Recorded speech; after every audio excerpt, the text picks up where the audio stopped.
watu wanaougua, akawaona watu wanaougua katika hali ya kufungwa, wanaugua.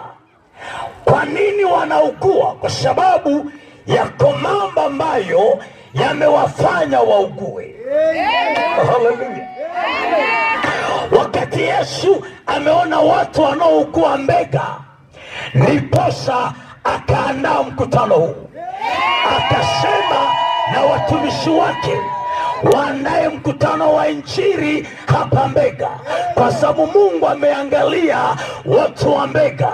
Baada ya kuangalia, akaona kuugua kwao.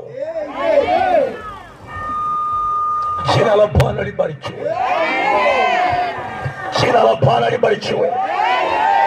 Nasikia mtu anapougua, anaugua kwa sababu yako mambo hayajakaa vizuri.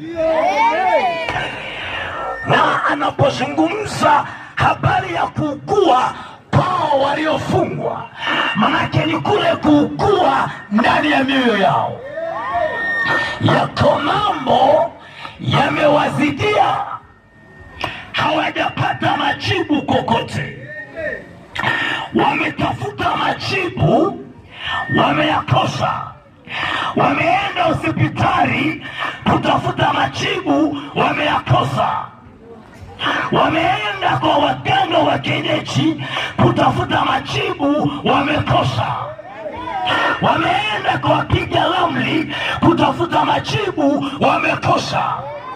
Wameenda Muhimbili kutafuta majibu, wamekosa. Wameenda Ikonda kutafuta majibu, wamekosa. Wameenda kila mahali kutafuta majibu, wamekosa. Wameenda kwa manabii wa kienyeji, manabii wa uongo kutafuta majibu, wamekosa. Kilichobaki, wanaugua ndani ya mioyo yao. Haleluya! Haleluya! Pigia Yesu makofi.